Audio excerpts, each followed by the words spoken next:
Hello, welcome to another... The English couple. We're out for another little stroll. The sun came out, so we thought we'd go out for a little stroll, and the last video did very well. I think mainly because we were out for a stroll. We thought we'd go around this time the houses. Yeah. We'd go around the houses. Literally around the houses. Sort of Victorian terraced houses here in Worthing, where we live, which is very nice, and hopefully a little quieter. Yes. And out of the wind, although the sun, of course, is doing its best to blind Slanting down in the winter sun, slanting down right into the eyeballs. So, what are we talking about on today's episode, Julia?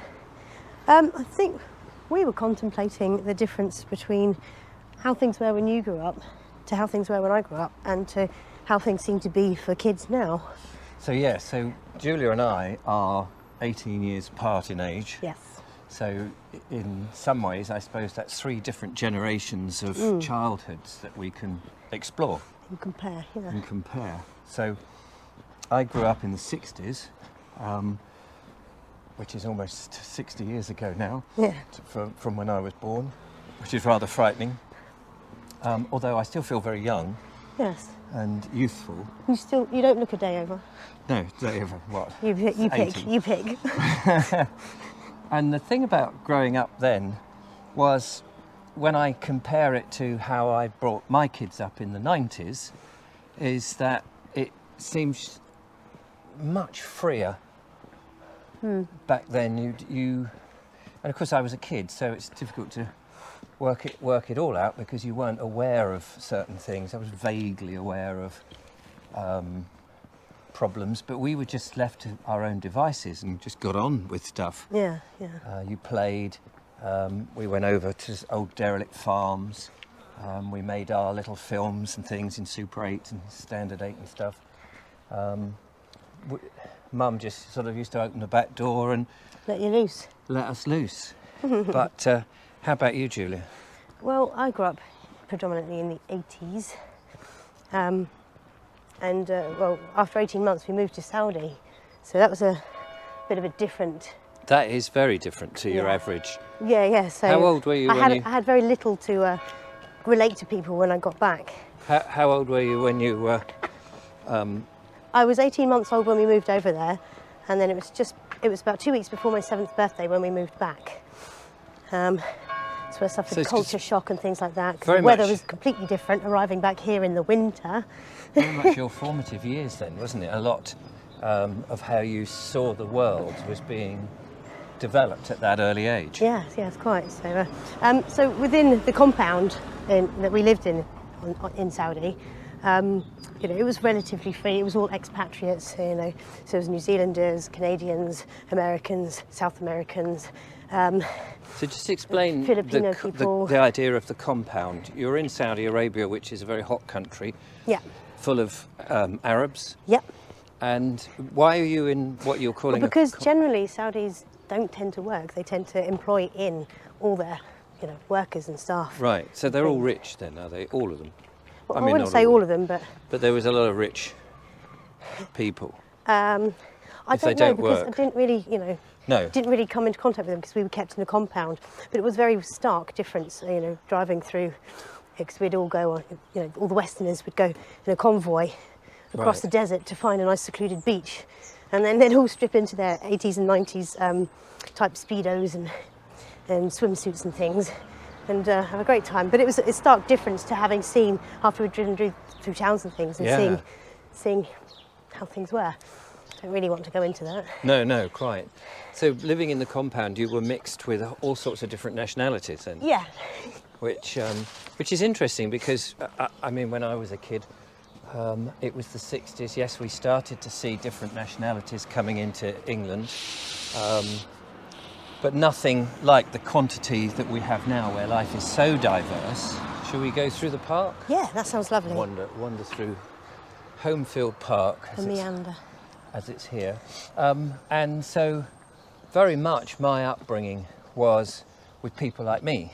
And that was, it was nice because everybody spoke English, of course. And you had that sense of togetherness, the sense of culture. You were aware of traditions. It felt like you were part of a country. It didn't feel like you were, as I often feel now, in a world where we're more like a trading post where people come and go from all different places. Well, apparently we're El Dorado. Oh, right. Apparently the streets are paved with gold here. I'm just noticing this, the Friends of... Eldor England, by the way. Oh, right. Friends of Homefield Park. Let me just get the camera on here. Which is the sort of Victorian park as was, where we're now in. Oh, wow. That's the old pond and lake. The But Edwardian. again, I mean, this is, okay, it's Victorian time, but all these people are of the same nationality and they share the same heritage and all the different things that went on in the park. So I think that's, you know, for many, many generations, this has been that same situation. So pretty much that whole chunk has now gone to the hospital, hasn't it? Yeah, so there's a hospital, for those that don't know, a lot of the park was taken away for the, what do you call it when something gets built, expansion of the park, of the hospital. When I moved here, actually, the hospital was a Victorian small little infirmary. Ah, And as it- depicted there, probably. Yeah, and when my first child was born, Stanley, he couldn't get, they didn't have a maternity ward. We had to go to St Richard's in Chichester. Now they have a maternity ward. And the hospital, that building, beautiful Victorian building, remember going in it, was knocked down, like so many. So, yeah, I always hark back to my childhood as a, I mean, I think most people do. They think of that as a, Well, it is a baseline, isn't it, for the rest of Exactly. your life? And you do compare things to that, don't you? I mean, that's why you get all the cliche sayings like, oh, back in my day. back in my day. Oh, things weren't like that when I was a kid, and what have you. So what about now for the kids? You've got a 12-year-old and a 3-year-old. How easy is it bringing it up, and how does that compare to what it's like, what it was like in your day? Well, it's... oh, maybe jump. Because I did have some experience of growing up, obviously, here in the UK in the 90s when we moved back. And even that, I can see some major differences. I mean, there was a lot more brown sites. So, there was an old part of nurseries that just across the road from the house my mum and dad bought when we were in Saudi Arabia. That's why we moved to Saudi, so they could afford this lovely detached house with lovely garden. And where was I going? You're comparing what it's Watch like out. with the children today. Yes. So, yes. So across the road there was this. There was an old part of nurseries, and there were lots of brambles and lots of all sorts of these different little fruit bushes grew there. And all my friends on the street and my brothers and I would all go in there because it wasn't used, it wasn't farmed or anything anymore. But we'd delve in, we'd pick out all the as many fruits as we could access, and then mums would make jam. But there aren't enough spots like that anymore. You know, there aren't enough of these slightly wild places. I know it was technically not wild; it had been from farming, but oh yes, and kids are far. It's too easy for them to have access to technology, and even if you do try to not give them the technology, their friends, they've all got them, and they're like, but my friends haven't. And it's just so difficult. You want your children to fit in. You want them to have friends and have something they can relate to, and that's one of my fears because I had nothing to relate to people when we moved back from Saudi. So it's so difficult, and yet, although there are many ways that you can control what they access and what they see, it's very difficult to actually do that, especially when life is so busy. And you've got a younger one that's still needing a lot of attention. I mean, for me, the whole area now is, not the whole area, but towns and villages and what have you, have obviously changed. That freedom I talked about is because, as you said, there's no places now. Things are so well built up. Every bit of land, free land in towns and cities has suddenly got a block of flats on it or another house or or some form of flats or some accommodation. We're walking in a spacious park, which, we've already noted, some of that park had been lopped off for the hospital. That's right, and although we do have some nice parks, country parks with play parks in them around, it's still not quite enough. You still need those wild places to explore. Places that you feel are away. Not just nature reserves, because nature reserves should be that. They should be specifically for preserving nature. I've often spoken about the old farm that was at the back of my house that was a farm for a while, and when we were kids we would see the farmer in his truck and we would be roaming around the edges of his fields. I'm going to come this side because of the sunshine, and we would often hide in the crop, and then I think he must have died. His son also had a farm, but that was away, about a mile away, and so that the old farm just went into dilapidation. It wasn't sold. It sort of crumbled away, the old farm buildings and everything. So we used to play there and have camps there and all sorts of wonderful things, which gave me a sense of adventure. And I think that sense of adventure and getting your hands dirty, falling over, falling out of trees, climbing trees, all of that seems, unless you're very lucky to live in the country, on the edge of the country, I don't know what kids do these days. No. And that whole business, as you've introduced there, the technological world, it does feel to me more and more as if we're all being pushed towards a technical version or a virtual version of the world. The cyber world. Yeah, this technocracy. This thing that people were fantasizing about, and there was a whole cult about, wasn't there? This cyberpunk and things like that. And the thing is, I mean, I've noticed it with your kids and other people's kids. They can't get them off the computers, or they're stuck with these phones almost glued to their palms now.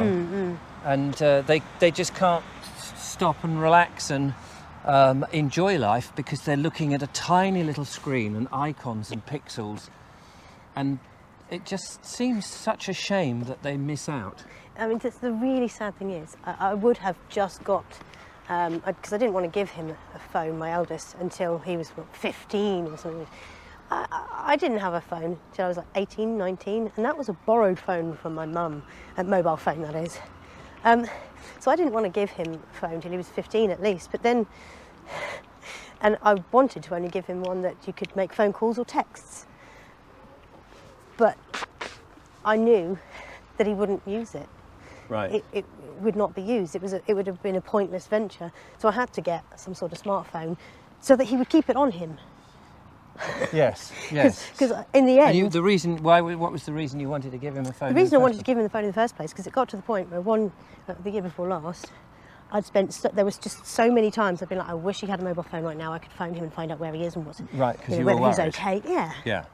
I mean, you've got to let go of the open strings and all that, but you also it's a dangerous world out there, and you've got to do the best to watch out for your kids, haven't you? Yes, no, I was just trying to establish that the main reason wasn't that you wanted him to have a phone per se because his kids had it, but you wanted him to have a phone so that you could contact him and that he could contact you. Me if he needed me. Yeah, that's right. Yeah, no, I get that. And of course the thing I just didn't want to come across like I was a controlling mum and where are you? What are you doing? No, absolutely. And of course, as you say, the pressure these days to everybody to have phones and be connected and be online, and the worry for me is all that data collection, that everything you do on your phone, everything you do on the internet is being, the metadata is being collected. And when I was a kid and when you were a kid, these weren't issues that we had to worry about or our parents had to worry about. You couldn't do that on an Atari 5000, could you? No. I can't even remember the actual name. My Atari, I mean, I didn't have an Atari, that first computer, until I was in my mid-30s. No, I did. I was about 12, I think, and it was like 5th or 6th hand by then. Yeah, so and that's mainly because your dad was into computers, and that was his job, wasn't it? Yeah. And same with my kids, they had hand-me-downs from when I first got, we had a family computer, of course, and it stayed downstairs in the front room, and you couldn't do very much on it. I think you could play games like Worms. Oh, lemmings. And lemmings. Lemmings. I used to love lemmings, but we never had lemmings at home. My Should we friends walk had up them. there and round back? Yeah. So, And then so there was always that the kids would crowd round and go, it's my turn, it's my turn. And then eventually, of course, I upgraded my computer, so the previous one that I'd had went to one of the other kids, and so eventually they all So had a on. computer. But we tried as best we could to restrict. But now it seems that the computers and stuff it's just so much part of their life, whereas Yeah, before yeah. it wasn't a big thing. It was a recreational thing yeah, and it was a pastime. treat, wasn't it? It was an ooh. Yeah, But and if you ate yeah. your dinner, you could have it. But I don't know how people do it. I don't know how you do it. I don't know how people cope anymore No. with this, because it seems to be. And then it's not just the games, but it's all the other stuff that can pop up. The influencing, I think, is the worrying The thing. advertisements. Telling you how to run your life and what's best for you, and then Oh, all the wokery And that the, comes. and the surveys you can do and the adverts you can watch to gain points and credits in certain games and be able to buy in-game things. And this point of spending money on in-game items. Now I used to be I'm a World of Warcraft addict. I'm no longer playing A World of Warcraft? World of Warcraft, yes. I jokingly call it World of Warcraft because apparently it's as addictive. Not that I've ever tried the other. No. I don't ever want to. But so you used to play that, and Yes, and in that you could buy, use real money to buy in-game equipment and items that would improve your character yes. or heal your character quicker after battles and things like that. But could you sell that money? Could you sell those items and get real Yeah, money well, back? Actually, there were, I don't know if there still are, there were people that would, they call it grind, as in earn all these things and make these things and sell them in-game for real money. Right. But would you be able to, once in the real world, you can buy and sell stuff. Yes. Could you sell a digital item back and get real money for it and make a profit? No, No. Uh, So only- the money was just going only one way. only outside of the game, if you see what I mean. Yes. But no, generally no. Yeah, so and I mean, I heard somebody difficult. said to me that they were given £200 to buy a jacket. They said, what would you like for your birthday? And I'd love a jacket. They gave them this £200 to buy a really nice jacket. And they did buy a jacket, but it was for a character in a game. Heard I that mean- one before. And you just think, excuse me? I These are know. pixels. This isn't real. And at the end of it, you couldn't hand that jacket. You couldn't sell it or give it to somebody else. But even worse is if you were cold, you had it no won't benefit. keep you warm. Pixels don't warm your body. And this is Absolute insanity. But I mean, you start worrying about things like Woodland is being closed off to the public now, and cameras are stopping people from going there. If you want to go for a walk in the Woodland, it seems to me that you have to put on a VR headset and you experience it virtually, which means you're not experiencing it at all. You're just seeing a second or a third-hand version of it. And no matter how marvellous these VR sets are, it's nothing like all the senses feeling the wind, the smell, and all the unexpected wildlife that you would get. And kids don't seem to be that interested about the real world. no. If only we could enthuse kids and people more into the real world rather than the virtual. I mean, there are some benefits to virtual reality, i.e., for training pilots. Yes, of course. I mean, obviously for training purposes and things, but not as a life But not experience. not as a living sim. No, exactly. But it does seem that that's where people want to push us, and that is very frightening. I think. I don't know. Now I've got grandchildren. I worry about the future of my grandchildren. How are they being brought up? Yeah, quite. And my son's doing the best he can, of course. But all the wonders that we had as children seems to be completely different. But I guess if you ask them, they don't know any different. No, I was going to say that's the crazy thing is the fact that it's just normality to the current young generation. The kids of today, they won't. Well, maybe they will in 10, 15 years time or 20 years time see that. Oh wait, it's even more digital now than it was then. Well, it's like when we just, at the beginning of this, we saw that notice board and you look at the pictures of the Victorians in the park with their perambulators and all their old clothing and what have you. And you think, wow, that's interesting. but the future, they'll be looking at pictures of like today, you know, and thinking, oh, people used to actually walk in the streets. People could actually go places and go in a car. Yeah. All of these things are going, and not at our behest either. No. So it is slightly worrying. Air raid shelter, It's not really an air raid shelter. It's just a war sign. office. Yeah, it's just. It's there's just decorations in a garden. Sorry Yeah. about that. I'm distracted. Anyway, we've come pretty much to the end of our time slot that we like to do. Yeah. We'd be interested in your thoughts, though, on how you're bringing up your children, how you resist, what you resist. Do you resist? You might Yeah. not. You might embrace all these new technologies. Yeah. Are you a braver mum than I, or father than me? Oh, you know what I mean. You're not a father, are you? Is there something you need to tell me? No, definitely It's not. just the way you No. walk, is it?